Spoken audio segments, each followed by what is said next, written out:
All right. Sanjeev Jha, बिना, आपको भी लगा ना कि बिना चेहरे के बीजेपी को नहीं हराया जा सकता है, इसीलिए आपने एक चेहरा दिया ना? नहीं, देखिए, हम जहाँ कहीं भी चुनाव लड़े हैं, आप देखिएगा, अगर पंजाब में चुनाव लड़े, हमने पंजाब का पहले चेहरा बनाया, हमने उत्तराखंड वहाँ भी हमने चेहरा बनाया, गुजरात लड़े वहाँ भी चेहरा बन रहे हैं, चूंकि ये लोग देखना चाहते हैं कि जो हमें नेतृत्व करेगा उसमें क्या क्षमता है कि नहीं है, आखिर उसका विजन क्या है। मुझे ये लगता है कि आज जो कुछ भी भाजपा के प्रवक्ता कहते हैं वो अहंकार बोल रहा है कि एक साधारण किसान परिवार से चूंकि सुदान जी आते हैं तो कहता है, वो कह रहे हैं डस्टबिन है। देखिए, जनतंत्र में जनता बताती है कि डस्टबिन कौन है और वास्तव में उनका नेता कौन होगा। तो ऐसा ना हो कि ये अहंकार में कहीं जनता उनको उसी तरह का डस्टबिन बना दे, क्योंकि अहंकार तो किसी का नहीं चला है। भाई, कांग्रेस का अहंकार था, जनता ने कांग्रेस को बताया, अब भारतीय जनता पार्टी का ये अहंकार है, जनता बताएगी। मुझे ये लगता है कि आज जो अरविंद केजरीवाल जाकर गुजरात में जो कह रहे हैं वो बहुत इंपॉर्टेंट है। एक बात समझिए आप, 27 साल में भारतीय जनता पार्टी ने जो गवर्नेंस का मॉडल गुजरात में दिया, उसका परिणाम आज ये हुआ कि आज गुजरात के नौजवान सड़कों पर उसको नौकरी नहीं मिल रही है। 27 साल राज किया है उन्होंने। हाँ, मैं वही कह रहा हूँ, क्या मॉडल दिया, मैं वही बता रहा हूँ, जनता बार-बार चुन रही है उनको। नहीं, मैं उस पर भी आ रहा हूँ कि आज देखिए, गुजरात में नौजवान सड़कों पर है, शराबबंदी वाले स्टेट में जहरीले शराब से लोग मर रहे हैं, 32 ऐसे सरकारी कर्मचारी संस्थान हैं जो सड़कों पर अपनी मांग लेकर सड़कों पर भटक रहे हैं। आज देखिए, बिना एक पेपर लीक हुए कोई एग्जाम नहीं होता, 8-8 साल एग्जाम के हो गए, रिजल्ट नहीं आ रहे हैं। अगर इतना बुरा हाल होता तो आज परेशानी केवल इतनी थी कि कांग्रेस केक वॉक दे रही थी, कांग्रेस फाइट नहीं दे पा रही थी, या जनता दे रही थी। जनता को पिछले चुनाव में 77 सीटें आई थी, आप समझिए 77, गुजरात की जनता, 99 पहले आई थी बीजेपी की जनता इतनी नाराज थी, फिर भी कांग्रेस भारतीय जनता पार्टी को नहीं हरा। इसके 2 कारण थे। पहला कारण कि अब कांग्रेस पे लोगों का भरोसा नहीं है। अब आप गोवा का उदाहरण ले लीजिए, 11 विधायक चुनाव गोवा के लोगों ने कांग्रेस का, और कांग्रेस जब चुनाव लड़ रही थी तो मंदिर गया, चर्च गया कि इस बार हम नहीं बिकेंगे जी, सब कसम खाते हैं, 8 बिक गए।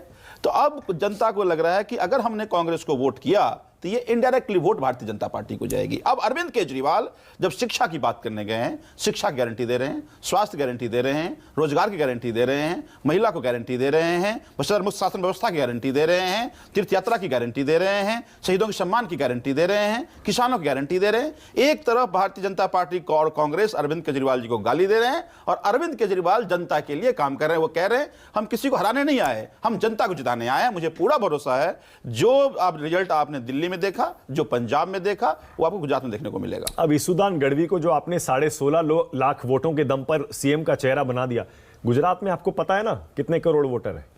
16.5 लाख लोगों के वोट से आप सीएम का चेहरा दे रहे हैं, और बीजेपी कह रही है तो ये तो मीडिया इवेंट है। देखिए, 16.5 लाख क्या होता है? नहीं हो सकता, कुछ नहीं होता है, लेकिन 16.5 लाख लोगों ने अपनी सहमति दी, ये कोई छोटी बात नहीं। भारतीय जनता पार्टी करा कर देख ले। तो मुझे यह लगता है कि एक तरह से हमने जनता हमारे किस नेता को अपना सीएम देखना चाहती है या अपना नेता देखना चाहता है। एक छोटा सा सीएम नहीं, ना सीएम नहीं, या अपना नेता आम देखना आदमी चाह रही पार्टी है, का सीएम चेहरा, हाँ, चेहरा देखना चाह रही है। एक तरह से आप ये समझ लीजिए कि एक तरह से हम पॉपुलैरिटी या जनता की एक्सेप्टेंस किया, एक नमूना, एक प्रोटोटाइप आपको दिखा। अब चुनाव में जा रहे हैं, चुनाव एजेंडे पे होता है, नैरेटिव्स पे होता है और ट्रस्ट पे होता है। अरविंद केजरीवाल कह रहे हैं कि हम गारंटी कार्ड दे रहे हैं, और ये गारंटी कार्ड दे रहे हैं तो भरोसा इसलिए हो रहा है क्योंकि हमने दिल्ली में जो किया, जो कहा वो किया, जो पंजाब में कह रहे हैं वो कर रहे हैं। कि आपके पोस्टरों पर गुजरात में अरविंद केजरीवाल के साथ ईसुदान गढ़वी की तस्वीर होगी, 2 चेहरे होंगे ना, यही है ना? और बीजेपी के पोस्टर पर नरेंद्र और भूपेंद्र, नरेंद्र मोदी और भूपेंद्र पटेल, कैसी टक्कर होगी बताइए? देखिए, बीजेपी चाहे वो म्युनिसिपल चुनाव हो, चाहे वो राज्य का चुनाव हो, चाहे वो केंद्र का चुनाव हो, वो एक ही चेहरे पे चुनाव लड़ता है, वो प्रधानमंत्री नरेंद्र मोदी जी के चेहरे पे। बाकी दूसरा मैं कह रहा हूं, तो केजरीवाल के आप सर्वे कर लीजिए, लोगों को जानकारी नहीं होती। आप भी केजरीवाल के नाम पे लड़ते हैं? नहीं, केजरीवाल एजेंडा है और ईशुदान वहां के नेता हैं। आप एक बात समझिए कि पिछली बार 3 सीएम बदल दिए इन्होंने। क्यों बदल दिए भाई?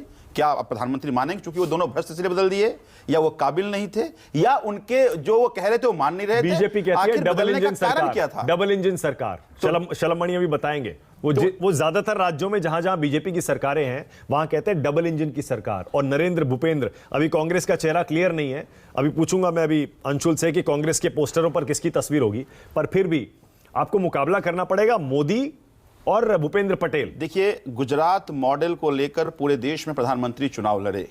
अभी जो कुछ भी मोरबी में हुआ, मुझे लगता है ना केवल वो जघन्य हत्या था, बल्कि भारतीय जनता पार्टी के भ्रष्टाचार का कलई भी खुल रही है कि किस तरह प्रधानमंत्री कहते हैं ना रेवड़ी की बात, अब दिखता है कि रेवड़ी कैसे बांटे जा रहे हैं, मुद्दों पर चुनाव हो रहा है। हाँ, मुद्दों का चुनाव है। और पहली यही बात तो अंशुल भी कह रहे हैं, अंशुल अभिजीत कह रहे हैं चेहरे की जरूरत ही नहीं है। मैं एक बता रहा हूं कि अगर अजीत की बात करें तो मैं अपनी जीत मानता हूं कि प्रधानमंत्री जी 27 साल बाद ही सही एक पोटा केबिन के स्कूल में बैठ करके एसओएससी की बात, स्कूल एक्सेलेंस की बात कर रहे हैं। हाँ, ये बात और है कि प्रधानमंत्री जाते हैं और स्कूल भी गायब हो जाता है। तो प्रधानमंत्री चूंकि जादूगर हैं तो वो जादू करना अंशुल जानते अभिजीत हैं। कह रहे हैं चेहरे की जरूरत नहीं है, मुद्दे बहुत हैं। अब ये तो गुजरात की जनता तय करेगी ना।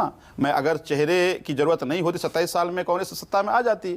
अगर 27 साल में कांग्रेस सत्ता में नहीं आई, इसका मतलब यह है कि कांग्रेस पर जनता का भरोसा नहीं था।